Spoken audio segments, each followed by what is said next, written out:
Several months ago, I got a package of goodies from Redshift Sports, which included their kitchen sink bars, handlebar bag, and ShockStop stem. I've already done a review on all of those, but there was one thing in the box that I waited to try out: the ShockStop suspension seat post. This post features a unique coil and elastomer suspension designed to handle bumpy dirt roads and torn up pavement to give you a super supple riding experience. I've now used it on more than just a few rides, and in this video, I'm going to tell you what I think of it. So let's get into it.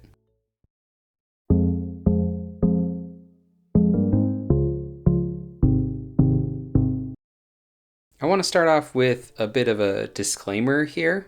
One of the reasons I waited on using this post is because when I was looking at the instructions on swapping out the elastomers, I noticed a bit of a problem: the weight limit. As I've said before, I'm not exactly a lightweight guy, and a few months ago, I was about 5 pounds over the 242 pound weight limit of this post when I was all dressed and with a backpack on. I knew I'd get below that over time from a better diet and the sheer amount of riding and training that I'd be doing for things like the Butte 50, but I didn't want to risk it before I got below that limit, because, it's there for a reason. This fact will come into play a little later, but I thought it'd be some helpful context. The ShockStop post comes in 3 different models: the Endurance, the Pro Race, and the recently added Pro Endurance. The Endurance is the original model and is the most versatile from all of the different lengths, sizes, and the higher weight limit of 264 pounds. It has 35 millimeters of travel, an adjustable dual spring, and comes in anywhere from 497 grams in the smallest diameter and length to 732 grams in the largest. The Pro Race is the, racier version of the Endurance that comes with only 20 millimeters of travel and weighs up to 130 grams lighter. This version only comes in a single diameter of 27.2 millimeters and 2 different lengths, but Redshift does sell shims if you want to use that in a larger diameter seat tube. The Pro Race also has a more race-focused spring rate that's even more tunable than the Endurance by way of swappable elastomers inside. Redshift sent me the Pro Endurance version, which was just released this summer, and if you're paying attention to the names of these, it's essentially a middle ground between the other 2 versions. It has 35 millimeters of travel like the Endurance post, but has the elastomer and coil spring combo inside like the Pro Race. I didn't choose which version would be sent to me, but after looking at all of the specs, I think this is the one I would have picked anyway, because on paper it seems to be the best all-rounder. All of the posts come with a cleverly designed mudguard that fits into place with a magnet and has a little strap so you don't lose it. The reason this is necessary is that the suspension linkage sits in a spot prone to dirt and mud from the rear tire, and the mud flap keeps things from getting too gritty or clogged up.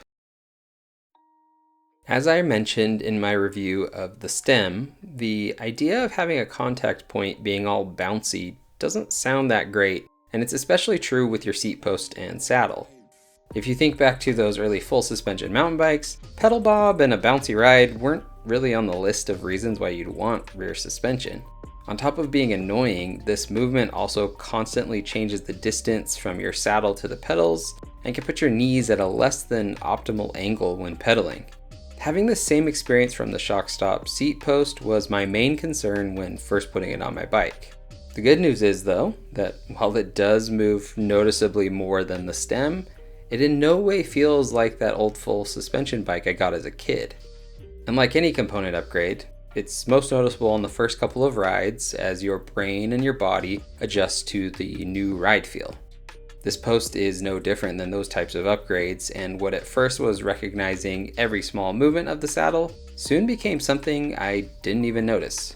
In fact, I had one ride where I stopped to admire the view at the top of a climb. Definitely was not out of breath, just a nice view. And I looked down at my bike and thought, oh yeah, I forgot I even had that on here. I used the post on my Salsa Cutthroat and a Jones SWB, both full rigid bikes that on their own are already pretty smooth riding over bumpy and rough roads. It wasn't all that noticeable on the more maintained stuff like smooth gravel or, pavement, But as soon as I hit potholes or washboards or sections with rocks, the suspension kicked in a super noticeable way. Unlike the suspension stem, which mostly just takes the edge off of bumps and reduces vibration, the Seatpost seems to completely eliminate them. I could of course feel the suspension cycling, but the hit or the bump was basically gone. Unlike suspension that's on the bike itself, the post isn't going to help you maintain traction over rough surfaces, and obviously it's no help if you were to hit a jump or a drop. But what it does really well is make for a magically smooth ride over those sections of road or trail where you're staying in the saddle and things get bumpy or rocky. My only complaint about the post is really just a personal problem. Despite how great the post felt in most situations, there were some instances, like when I was pedaling really hard, that I could feel the saddle moving a bit. The reason I say that's a personal problem is because I know it's most likely due to the weight situation I talked about earlier. There's a good amount of tuning you can do to the feel of this post, but due to my weight, there's only so much I can do to firm things up. And honestly, I kind of wish I had this a little bit firmer than it is right now. That said, average sized riders are going to have plenty of range to go as soft or firm as they want, depending on what and where they're riding. It's also a really simple process to change out the internal components or adjust the amount of preload, and as is the norm with Redshift, the instructions are phenomenal. If you feel like it's way too soft, swap in a red elastomer for the green at the bottom. If you wanted a hair softer or maybe a touch firmer, adjust that preload plug in or out with a 4mm hex wrench. Everything is simple, well documented, and easy enough for an average person to do. Overall, the ShockStop Seatpost has really impressed me with its ease of use, the ride feel, and just the overall quality in general. I haven't been able to do a full day ride or anything massive on it, but my experience on everything from pavement to rough double track has shown me how big of a difference it can make.